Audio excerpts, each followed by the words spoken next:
चलिए आज का स्टार्ट करते हैं अपन। और एक चीज आप लोगों ने नोटिस किया होगा कि कल से जो लिंक्स आ रहे हैं वो आप लोगों को व्हाट्सएप सॉरी यूट्यूब का लिंक आप लोगों को ये होगा, क्योंकि मेरा जो गूगल ड्राइव है वो फुल हो चुका है। स्पेस 15 GB जो स्पेस है, तो अब जो भी मैं वीडियोस रहेंगे वो सारे मैं यूट्यूब पे प्लेस करूंगा, तो वहां के लिंक्स आप लोगों को मिलेंगे। Okay okay sir. कल हम लोगों ने एक ओके सर। हेडर फाइल बनाया था, जो हेडर फाइल का नाम था q3.h। ये हम लोगों ने खुद से क्रिएट किया था। ओके मेन मोटिव है कि आपको मैं हेडर फाइल इसलिए क्रिएट करना सिखा रहा हूं ताकि आप एक्चुअली समझ पाए कि हेडर फाइल्स होते क्या हैं। Header files are nothing but the storage for predefined और predeclared functions, okay, to make the programming easy and fast for the new users or the old users। Okay होता क्या है कि बहुत सारी चीजें हैं जिन्हें जो फंक्शंस अगर आपको बिल्ट इन मिल जाए या पहले से ही बने बुनाए मिल जाए, तो उससे आपके जो डेवलपमेंट स्पीड है, जो स्पीड ऑफ जिस स्पीड से आप अपना नया प्रोग्राम बना सकते हैं, वो आपका काफी इंक्रीज हो जाता है। और इससे होता क्या है कि कुछ कोड्स आपको एक बिल्डिंग ब्लॉक की तरह मिल जाते हैं, जिन पे आप एक तरह से स्टेप अप करके आप अपना कोड लिख सकते हैं। और इससे दूसरा बेनिफिट ये मिलता है कि आपको जो चीजें नहीं पता उन चीजों के बारे में ध्यान देने की जरूरत नहीं पड़ती। अगर आप नए यूजर हैं तो आप डायरेक्ट फंक्शंस को यूज करके आप स्टार्ट कर सकते हैं। ठीक है, दैट मीन्स जो एक बात समझनी है यहाँ से वो ये समझनी है कि हेडर फाइल्स जो होते हैं वो स्टोर होते हैं, और इनके दो टाइप्स होते हैं। There are two types of header files. First one is user defined and the second one is built in. Built in are those header files which comes pre-loaded in our package, और basically ये reside करते हैं आपके include folder के अंदर। आपका जो compiler, जो भी कंपाइलर आप डाउनलोड करते हैं उस कंपाइलर के include folder के अंदर।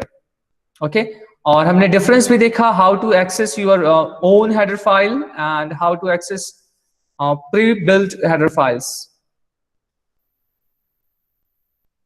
q3 underscore hello।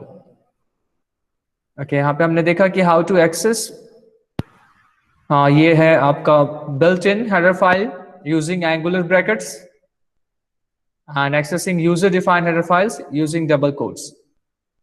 ओके आप लोग चाहेंगे तो खुद के हेडर फाइल्स लिख सकते हैं। एक और हेडर फाइल मैंने क्रिएट किया है जो Q1 वालों के लिए है, वो भी हम लोग एक बार ही कर सकते हैं। हेडर फाइल का नाम है IMB, और यहाँ मैंने कुछ मैथमेटिकल ऑपरेशंस और कुछ एक्स्ट्रा थिंग्स जो एक एक्चुअल हेडर फाइल पे इंक्लूड होता है वो चीजें मैंने किया है। यहाँ पे मैंने जस्ट एक ऑथर का इंफॉर्मेशन यहाँ पे प्लेस किया है कि किसने उसे क्रिएट किया है, author information, and then some details about how a function works. And the first thing in a function is it should have a return type. आप लोग ध्यान देंगे कि जब भी मैं बार बार इस चीज को इसलिए रिपीट कर रहा हूं ताकि अगर आप इनिशियली स्टार्ट ही अगर आप फंक्शन से करते हैं, क्योंकि सी को प्रोसीजरल प्रोग्रामिंग बोला जाता है, और फंक्शन का ही एक और नाम है प्रोसीजर, और एक और नाम से जाना जाता है उसे मेथड्स, प्रोसीजर और फंक्शन। ये तीनों चीजें एक ही हैं। ओके सेम चीजें होती हैं, या कभी कभी उसे रूटीन भी प्रेफर किया बोला जाता है, routine. Okay different programming language different name के साथ उसे सजेस्ट करता है। सी में हम उसे फंक्शंस बोलते हैं, a block of code which is designed for specific task. Okay first thing जो एक फंक्शन का होता है वो उसे रिटर्न टाइप बोलते हैं या data type of function. Just for example यहाँ पे आप लोग देख सकते हैं ये एक सिंपल फंक्शन है जिसे मैंने क्रिएट किया है, और ये एडिशन फॉर 2 नंबर्स है, एडिशन टू ऐड 2 नंबर्स। यहाँ पे ध्यान ये देते जाएंगे कैसे मैंने कमेंट्स को किस लिए यूज किया है, वो आप लोग ध्यान देंगे। मैंने यहाँ पे कमेंट्स को इसलिए यूज किया ताकि मैं जान सकूं कि इसके बाद जिस फंक्शन को मैंने क्रिएट किया है उसकी एक्चुअल फंक्शनैलिटी क्या है। Why I have write that particular function. This comment is working as a guide or a short description about that particular function. इस फंक्शन का एक डाटा टाइप है जिसे हम इंट बोल रहे हैं, इंटीजर टाइप का एक डाटा टाइप है, और इन टर्म्स ऑफ फंक्शन हम उसे उसका रिटर्न टाइप बोलते हैं, the type of value this function returns. Okay and add is the name of that particular function, add. Okay and here we are. it takes two argument, or we can say it takes two inputs. First one is integer a and second one is integer b. Okay और यहाँ पे आपका int c एक अलग एक different एक variable है जो उस पर्टिकुलर फंक्शन के इनसाइड है, या इसे ही बोला जाता है लोकल वेरिएबल. ओके ये जो पर्टिकुलर वेरिएबल है c, उसका लाइफ स्पैन या बोल सकते हैं आप इसे स्कोप बोलते हैं. इसके लिए एक और टर्म यूज होता है स्कोप. ओके इसका जो स्कोप है, या हिंदी में इसे ट्रांसलेट करें तो दायरा, किस दायरे तक उसका वो प्रेजेंट होगा.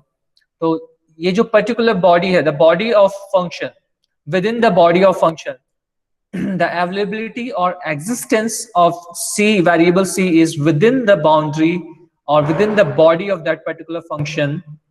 Okay, clear है यहां तक? Yes sir. बाकी लोगों को? Yes sir. Yes sir. बेहद इंपॉर्टेंट है आप लोग ये चीज, मैं इसीलिए मैं डायरेक्ट आपको फंक्शन से स्टार्ट कर रहा हूं, ना कि मैं पहले बेस से, क्योंकि अगर आप फंक्शन को समझ जाते हैं तो बाकी चीजें आपको बहुत जल्दी पिक कर सकते हैं आप. ठीक है, तो ध्यान देंगे. किसी को और एक बार फिर से समझना है या किसी को कुछ कोई डाउट है इस पे? सर एक बार फिर बता दीजिए. सर एक बार और सर. ओके मैं एक नया फंक्शन आप लोगों के लिए मैं इंटायरली क्रिएट कर रहा हूं. ओके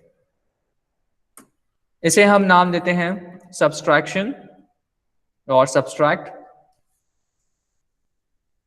ओके ये मेरा सिंगल लाइन कमेंट है.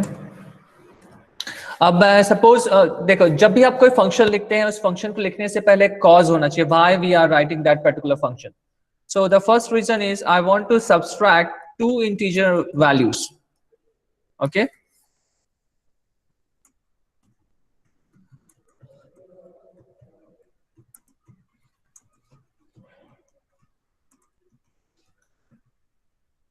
किसी का माइक ऑन है, बंद कर सकता है? Okay good.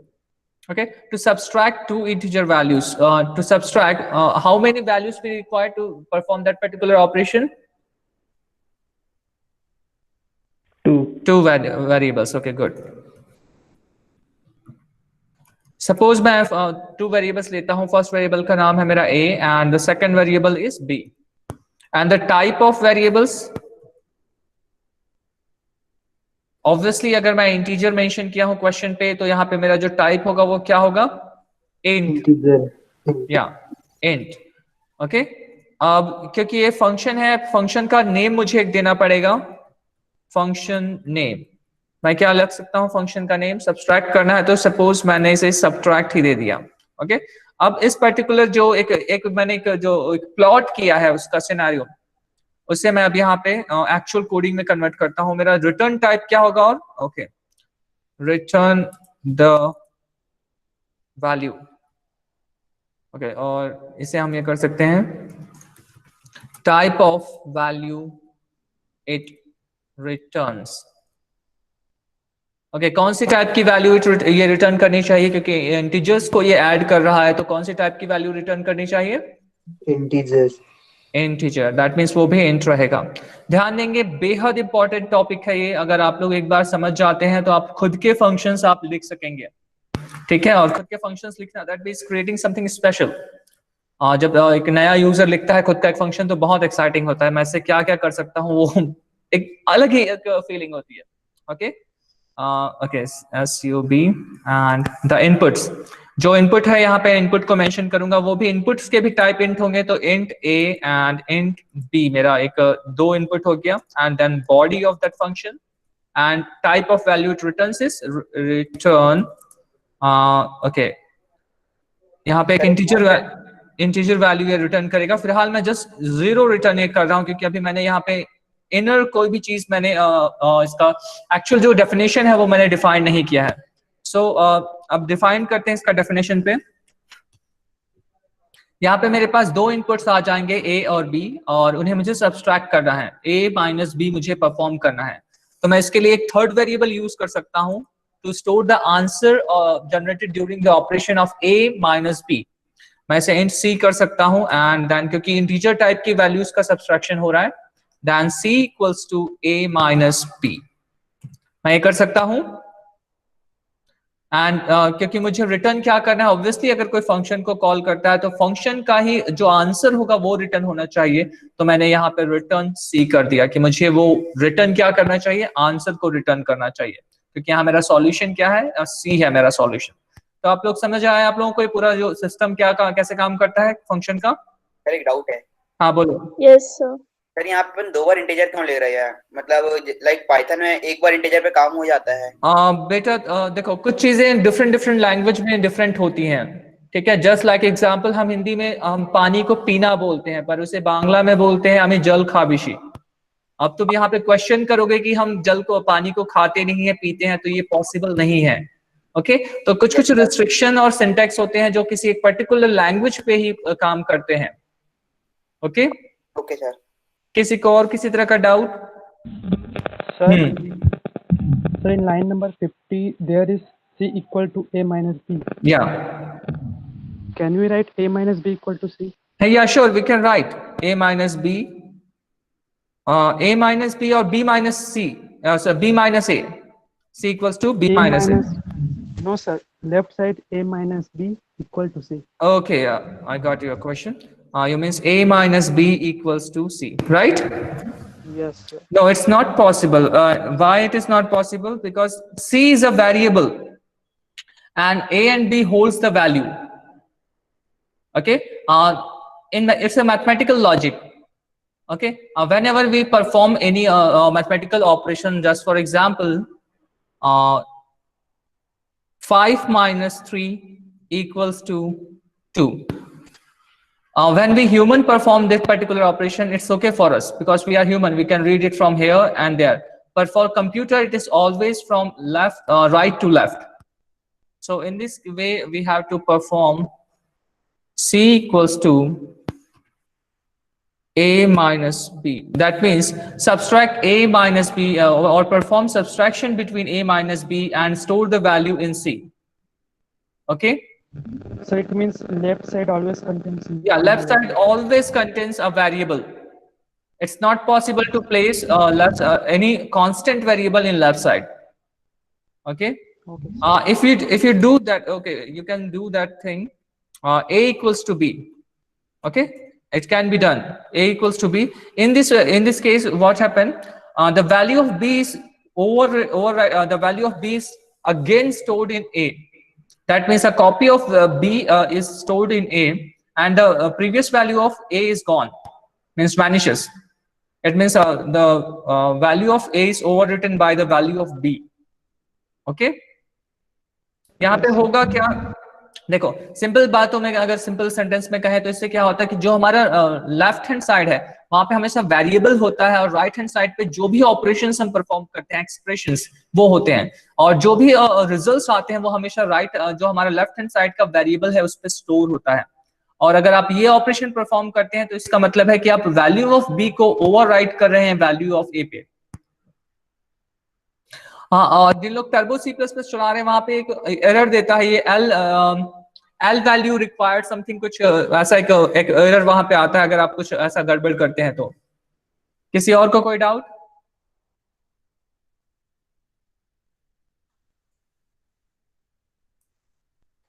Okay, no doubt.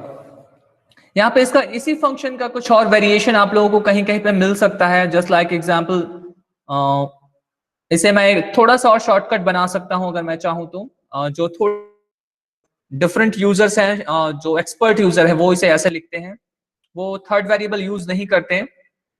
वो क्या करते हैं, सीधे यहाँ पास a माइनस b कर देते हैं। ओके, ये दोनों चीजें वैलिड है। मैं इसे डिफरेंट डिफरेंट नेम दे देता हूँ। इसे मैं a1 दे देता हूँ, सबट्रैक्ट 1, सब 1 और ये सब। अगर आप एक ही नाम का दो फंक्शन बनाएंगे तो सिस्टम को कंफ्यूज करता है। जस्ट फॉर एग्जाम्पल, अगर आपकी क्लास में दो स्टूडेंट एक ही नाम के हो, अभय देवांगन और अभय देवांगन, तो जब अटेंडेंस के लिए सिर्फ नाम से अगर कॉल किया जाए तो एक कंफ्यूजन क्रिएट होता है कि कौन से अभय देवांगन को रेफर किया गया है। सेम वे पे यहाँ पे कंफ्यूजन क्रिएट होता है कंप्यूटर के लिए भी, जब आप दो फंक्शंस सेम नाम से या सेम सिग्नेचर से बनाते हैं। अगर उनमें से अगर अभय देवांगन उनमें से एक लंबा है और एक छोटा है अभय देवांगन है, तो मैं एक सब नेम वहां पे दे सकता हूँ, अभय देवांगन बड़ा और अभय देवांगन छोटा। तो उससे क्या होगा, वो एक अलग सिग्नेचर मैं वहां पे ऐड कर रहा हूँ। सिमिलर वे पे हम देखते हैं कि कैसे सेम फंक्शन होगा, सेम फंक्शन का दोनों नाम सेम होगा, पर उनका सिग्नेचर हम डिफरेंशिएट कर देते हैं। उससे कंपाइलर बड़ी आसानी से दोनों को डिफरेंशिएट कर लेता है। ओके, अब मैं जस्ट यहाँ पे एक क्लास क्रिएट करता हूँ। ओके, यहाँ पे मेरा एक प्रोग्राम है जहाँ पे मैंने, इससे मैं फिर से ये करता हूँ रीस। इसे मैं फन नाम दिया हूँ, मैंने इसका नाम फन से fun.c रखा है, और यहाँ मैं इसे कॉल कर रहा हूँ imb.h को। क्लियर है सभी को? और मेरा rest of the program is same. Clear है सभी को? Yes sir. यहाँ एक सिंपल सा मैंने प्रोग्राम लिखा है।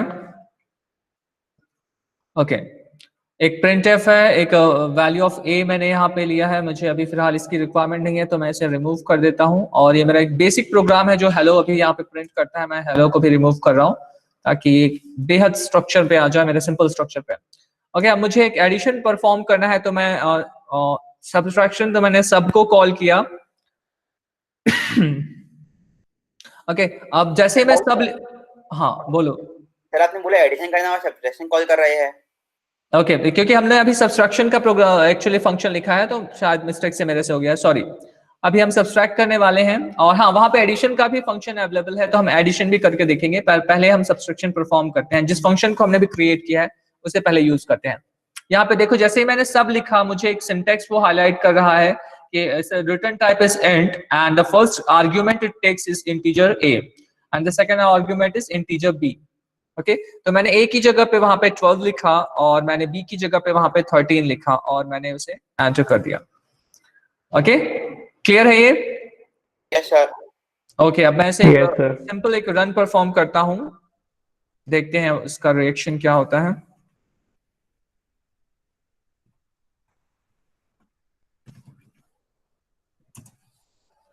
देखो, यहाँ पे उसे एक रीडेफिनेशन मिल रहा है, that means multiple definition of int. Okay, यहाँ पे वो कंफ्यूज हो गया है कि मुझे मल्टीपल डेफिनेशंस क्यों मिल रहे हैं। ओके, उसे मिल रहा है 54 पे और 47 पे, दो डिफरेंट प्रीवियसली डिफाइंड, उसे दो कंफ्यूजिंग स्टेटमेंट्स मिल रहा है। और यही एक कारण होता है कि अगर आपको दोनों में कंफ्यूजन हो गया तो वो कोई ऑपरेशन परफॉर्म नहीं कर पाएगा। इसलिए आपको अभी हम देखते हैं इसका टाइप कैसे, हम इसे कैसे हैंडल कर सकते हैं। अगर मैं इसका सिग्नेचर चेंज कर दूं, मैं इसे अगर मैं इसे अगर फ्लोट बना दूं, यहाँ पे अब हो क्या रहा है कि मैं उसका एक सिग्नेचर मैंने चेंज कर दिया उसका। जो फर्स्ट वाला सब्सट्रैक्शन है वो इंटीजर लेता है, पर जो सेकंड वाला है वो फ्लोट और इंटीजर लेता है। दैट मींस दोनों का सिग्नेचर अब चेंज हो गया, तब वो दोनों को डिफरेंशिएट कर पाएगा। देखते हैं क्या ये हैंडल कर पा रहा है। Okay, that's good. ओके, और इसी जो प्रोसेस है उसे बोला जाता है फंक्शन ओवरलोडिंग। क्या बोला जाता है? Function overloading. Means a process of redefining with a new signature any function, और जब हम किसी एक प्री एग्जिस्टिंग फंक्शन को रीडिफाइन करते हैं विथ न्यू फीचर्स और न्यू पैरामीटर। हमेशा याद रखिएगा, parameter is required.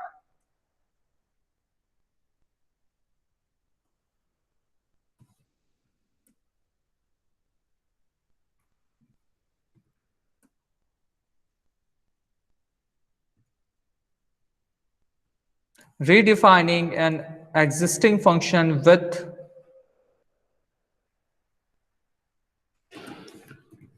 new parameter। Okay, हमेशा ध्यान रखेंगे कि पैरामीटर मस्ट है, कि आप उसका पैरामीटर या सिग्नेचर, इसे कभी कभी सिग्नेचर बोला जाता है, signature of a function. Clear हुआ कि कैसे मैंने इसे ये किया?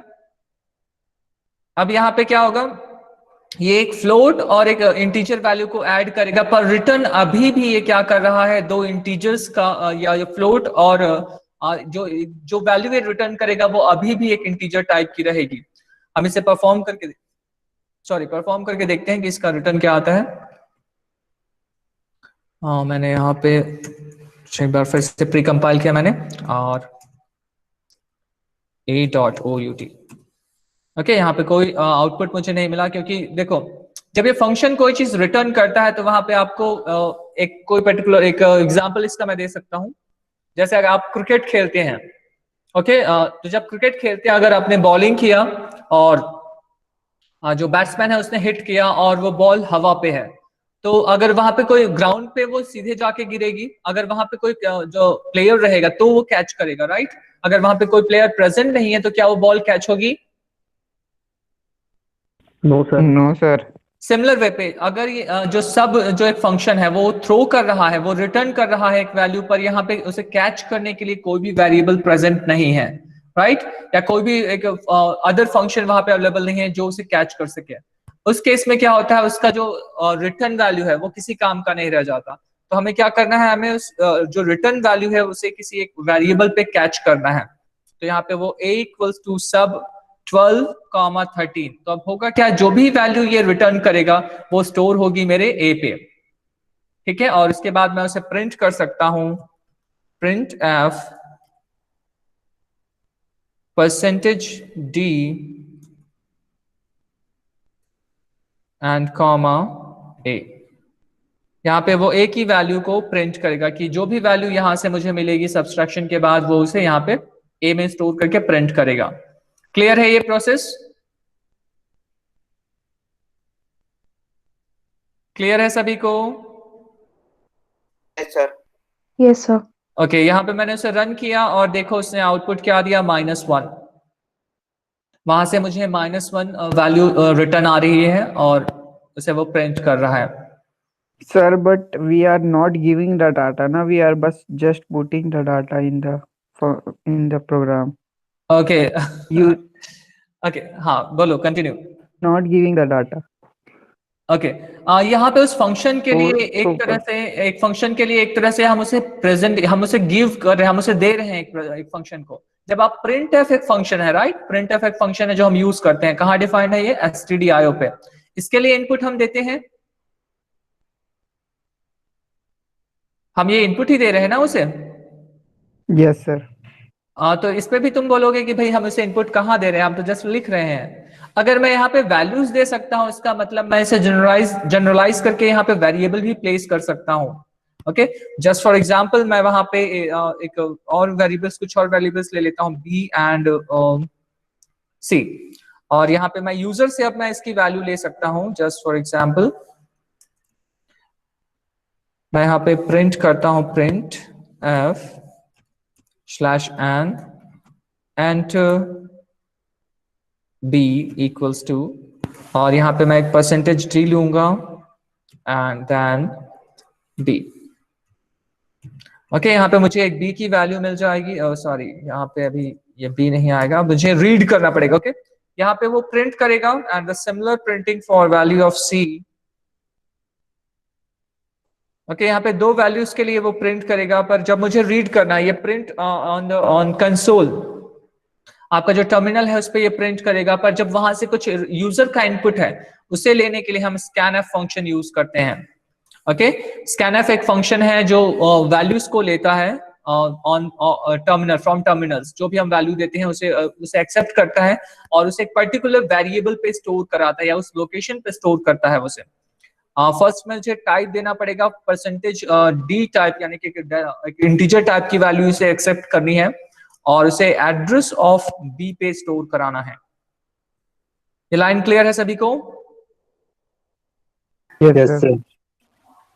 देखो कभी कभी बाकी लोग भी कुछ बोला करो कि तुम्हें समझ आ रहा है या नहीं आ रहा है, अदरवाइज ये चलते जाएंगे और धीरे धीरे एक स्टेज के बाद ये जो प्रोग्राम्स रहेंगे वो बहुत कॉम्प्लेक्स नजर आना स्टार्ट हो जाता है।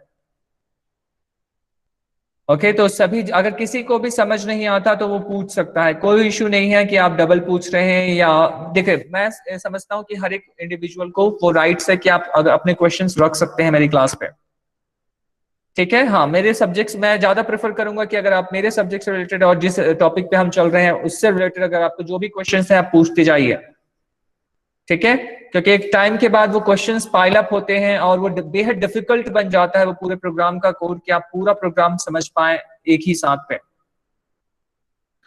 ठीक है। तो इस लाइन पे किसी को डाउट है? हाँ बोलो। सर वो scanf वाला एक बार और बता दीजिए। बिल्कुल। देखो स्कैनफ भी एक फंक्शन है जो डिफाइंड है stdio.h पे। जिस तरह से printf परफॉर्म करता है, ये जो भी हम इनपुट इसे देते हैं वो उसे एज इट इज प्रिंट करता है, एक्सेप्ट वो इन चीजों को पढ़ता है, जिसे इसे फॉर्मेट स्पेसिफायर बोला जाता है।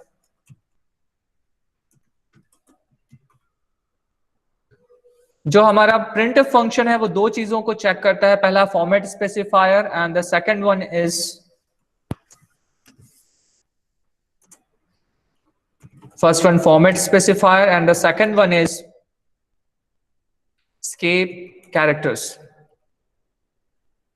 ये दो चीजों को वो चेक करता है कि क्या उसके जो भी इनपुट उसे मिला है तो उस पर्टिकुलर इनपुट पे क्या कोई फॉर्मेट स्पेसिफायर है, that means syntax like %d, %p and %l and %f, ऐसे कुछ परसेंटेज स्पेसिफायर्स हैं, तो उन्हें वो चेक करता है। और अगर उसे ऐसे मिलते हैं परसेंटेज स्पेसिफायर तो उनके लिए वो एक वैल्यू ढूंढता है, एक वेरिएबल जिसे उसे रिप्लेस करना है। And the second things are escape characters, जो एक स्पेशल वैल्यू स्पेशल मीनिंग उसे इन्फॉर्म करते हैं कि आपको यहाँ पे /n या न्यू लाइन यहाँ पे आपको क्रिएट करना है। जस्ट फॉर एग्जांपल /n एक न्यू लाइन को क्रिएट करता है एंड /t यहाँ पे एक नया टैब स्पेस क्रिएट करता है। ओके, क्लियर है यहां तक सभी को? Yes sir. Yes sir.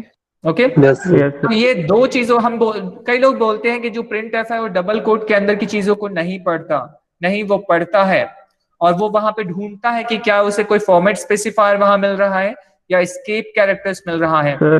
हाँ बोलो सर। यहाँ पे जो प्रिंट एफ है ना, और फिर उसके बाद जो स्लैश है, डबल स्लैश नहीं आ सकता ना यहाँ पे? डबल स्लैश जैसे ही देखो डबल स्लैश जैसे ही तुम लिखते हो वो स्लैश को प्रिंट करेगा। ये एक रिस्ट्रिक्शंस है कि आपका जो एस्केप कैरेक्टर्स है, जो मेरा /n है वो एस्केप कैरेक्टर है जिसका मीनिंग है न्यू लाइन, और उसे printf समझता है कि जैसे ही उसे वो न्यू लाइन /n मिलता है या जब भी उसे वो चीज मिलती है वो उसे एक न्यू लाइन में जनरेट करता है वहां पे। ओके सर पाइथन में बहुत सी जगह में दो डबल स्लैश लगता है। कहाँ पे? सर पाइथन में। मैं पाइथन पे अभी नहीं बात कर रहा हूँ बेटा, ठीक है। वी आर वर्किंग ऑन सी, सो हम फोकस ये करेंगे कि यहाँ पे इसका स्ट्रक्चर कैसे काम करता है। अगर आप दो लैंग्वेज को साइमल्टेनियसली मिक्सअप करते जाओगे तो बाकी लोग कंफ्यूज होते जाएंगे, ठीक है। तो अब बेटर है कि आप फोकस करें फिलहाल सी पे, ठीक है। डाउट था। हाँ बोलो सर रिटर्न का मतलब क्या है? कहाँ पे रिटर्न? सर नीचे आपने रिटर्न 0 लिखा था। ये जो रिटर्न का मतलब है, yes sir. It's a type, ये क्योंकि हमारा जो मेन है, मेन भी एक काइंड ऑफ फंक्शन है, right. Main is a kind of function and the return type of main is integer, ठीक है। जब मेन फंक्शन को हम कॉल करते हैं या जब भी हम कोई सी प्रोग्राम को स्टार्ट करते हैं तो ये एक ऑपरेटिंग सिस्टम से कम्युनिकेशन स्टैब्लिश करता है, ये पर्टिकुलर प्रोसेस, और वो उसे बताता है जब वो रिटर्न 0 करता है तो ऑपरेटिंग सिस्टम को ये क्लियरेंस मिल जाता है कि हाँ ये पर्टिकुलर फंक्शन सक्सेसफुली कंप्लीट हो चुका है। क्योंकि अगर आपके किसी भी अगर in between before the return and after starting point, अगर इस किसी बीच पे अगर किसी भी तरह का एरर आता है तो आपका जो प्रोसेस है वो कभी भी रिटर्न 0 पे पहुंच नहीं पाएगा, वो यहीं पे ब्रेक हो जाएगा, ठीक है। इससे क्या ये हो जाता है कि एक टाइम के बाद जो है ऑपरेटिंग सिस्टम को समझ आ जाता है कि ये पर्टिकुलर प्रोसेस बहुत टाइम से रिस्पॉन्स नहीं कर रहा है, तो मे भी हो सकता है इस पे कोई एरर हो या कोई और प्रॉब्लम हो, इस वजह से सक्सेसफुली कंप्लीट नहीं हो पाया। और जैसे ही वो रिटर्न 0 उसे देता है, उसे कंफर्म हो जाता है कि हाँ ये पर्टिकुलर प्रोसेस सक्सेसफुली एग्जीक्यूट हो चुका है, सर राइट। हाँ तो सर अगर सपोज इसमें लूप लगा दिए एंड इफ एल्स कंडीशन डाल दिए और वहां मतलब आखिरी एल्स में अपन रिटर्न डाल रहे हैं, तो सर वो इफ और एल्स में तो ले ही नहीं पाएगा रिटर्न। नमन, मैं एक चीज और तुमसे कहना चाहूंगा कि जैसे जैसे हम आगे बढ़ते जाएंगे हम वो सारे प्रैक्टिकल्स और सारे क्वेश्चंस के आंसर तुम्हारे मिलते जाएंगे। Just hold on, okay. Problem क्या है बेटा, तुम जब जैसे इफ एल्स यहाँ पे इंक्लूड करते हो तो कुछ लोग इमेजिन नहीं कर पाते उस सिचुएशन को। हम आएंगे तुम्हारे भी क्वेश्चन की ओर, बहुत जल्दी हम तुम्हारे क्वेश्चन की ओर पहुंचेंगे, ठीक है। Okay sir. ओके गुड, बहुत अच्छे कि तुम पूछते हो। हाँ सर मेरे को पूछना कि सर जो अपन 2 फंक्शन लिए थे तो उसमें मतलब कुछ चेंज करके ला नहीं सकते, मतलब वो समझ में नहीं आ रहा था मेरे को। ओके, फिलहाल अभी मैं सर आप स्कैनफ जो हाँ, मैं स्कैनफ को कंप्लीट करता हूँ, उसके बाद मैं तुम्हारे भी डाउट पे आऊंगा, ठीक है? सर जस्ट अभी मुझे थोड़ा सा स्कैनफ मुझसे पूछा गया है, तो मैं स्कैनफ पहले कंप्लीट करता हूँ, उसके बाद तुम्हारे डाउट पे चलेंगे, ठीक है? ओके, और आई थिंक मेरे पास आज 5 मिनट्स बस हैं। ओके, तो मैं ट्राई करता हूं कि मैं आज स्कैनफ ये करूं और तुम्हारा क्वेश्चन मैं सॉल्व करने की कोशिश करूं। स्कैनफ भी एक फंक्शन है जो स्पेशली डिफाइंड है stdio.h पे। ओके, और इसका फॉर्मेट होता है कि उसे एक स्पेसिफायर चाहिए होता है कि कौन सी टाइप की वैल्यू के साथ मुझे डील करना है। तो हमने उसे बताया कि आपको एक परसेंटेज, दैट मींस एक इंटीजर वैल्यू आपको लेनी है और उसे स्टोर कराना है एड्रेस ऑफ बी पे।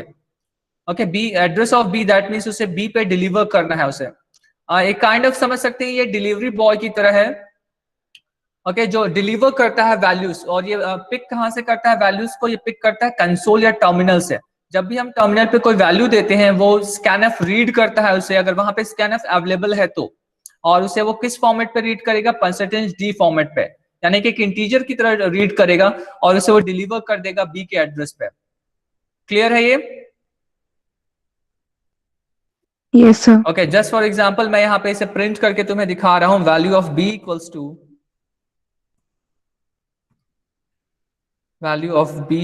Two comma and b।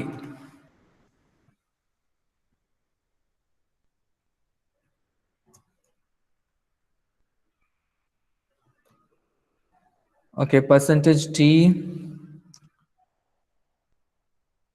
Integer, कौन सी लाइन पे? 17th लाइन पे। ओके, यहाँ पे देखो, यहाँ पे मैंने उसे इनपुट तो कराया है, यहाँ पे उसे एक प्रिंट मिल रहा है, पर यहाँ पे कोई वैल्यू नहीं मिल रही है जिससे वो प्रिंट कर सके, राइट? और यहाँ पे मुझे इसे रिमूव करना होगा एंड वंस अगेन क्लियर। और यहाँ पे ये रिटर्न आया मेरा सब्सट्रैक्ट का, एंड देन एंटर बी, ये वाला line number 17 is enter b, और बी की वैल्यू ध्यान देना, अगर मैं बी की वैल्यू मैं उसे फ्लोट देता हूं, सपोज 12.4, वो क्या कर रहा है देखो, वो सिर्फ उसमें से जो इंटीजर वैल्यू है उसे ही स्टोर करा रहा है वहां पे, एंड द 0.4 इज इग्नोर्ड, ठीक है? दैट मीन्स वो सिर्फ उस पोर्शन को ले रहा है। एक और मैं ट्राई देता हूं, मैं यहाँ पे एक कैरेक्टर मैं दे रहा हूं डी, और उसने उस कैरेक्टर को एक समथिंग एल्स में कन्वर्ट कर दिया, और उसे एक समथिंग और कुछ बना दिया उसने, ठीक है? उसने क्या किया, जो भी उसे वैल्यू वहां से मिली, उसे उसने ट्राई किया कि उसे वो एक इंटीजर वैल्यू में कन्वर्ट करे, और उस इंटीजर वैल्यू को उसने स्टोर करा दिया बी पे। और अगर आप उसका एग्जैक्ट वैल्यू देते हैं तो उसे देखते हैं, अब एग्जैक्ट वैल्यू उसे देते हैं b इक्वल्स टू, मैंने 12 दिया, 12 समथिंग बड़ा नंबर, और वो उसे एग्जैक्ट एज इट इज वहां पे स्टोर करेगा। क्लियर है? Yes sir. स्कैनफ सभी को क्लियर है? Yes sir. Okay, print F and scanf, and the next thing is, okay, next class कब से रहती है? 10:30। ओके, 10:30, दैट मीन्स 2 मिनट्स है। हाँ, तुम्हारा डाउट क्या था? फंक्शन वाला डाउट? हाँ सर, 2 फंक्शन लेते हैं ना सर, वो इसमें नेम चेंज करके मतलब ला सकते हैं, वही समझ में नहीं आया तो कैसे देखो, change करके जैसे मैंने लाया। यहाँ पे एक फंक्शन बनाया जिसका नाम है सब, और सेकंड फंक्शन भी मेरा सब है, पर इन दोनों फंक्शन का देखो चेंज क्या है इनका, ये इनपुट, पहला वाला 2 इंटीजर इनपुट लेता है, and the second one takes float and integer, ठीक है? दोनों एक फंक्शन ही है जो सब्सट्रैक्ट परफॉर्म करते हैं, पर दोनों का इनपुट लेने का तरीका अलग अलग है। एक काम करता है आपका इंटीजर पे, और दूसरा काम करता है फ्लोट और इंटीजर पे। क्लियर हुआ या कुछ और doubt? Yes sir, yes sir, okay, yes okay, sir. आप लोग कुछ हाँ, ऐसे ही yes, खुद के एक हेडर फाइल्स, या मैं ये फाइल्स आप लोगों के साथ शेयर कर दूंगा, आप इसे और रन करके और इसमें कुछ मैनिपुलेशन परफॉर्म करके आप देख सकते हैं। ओके,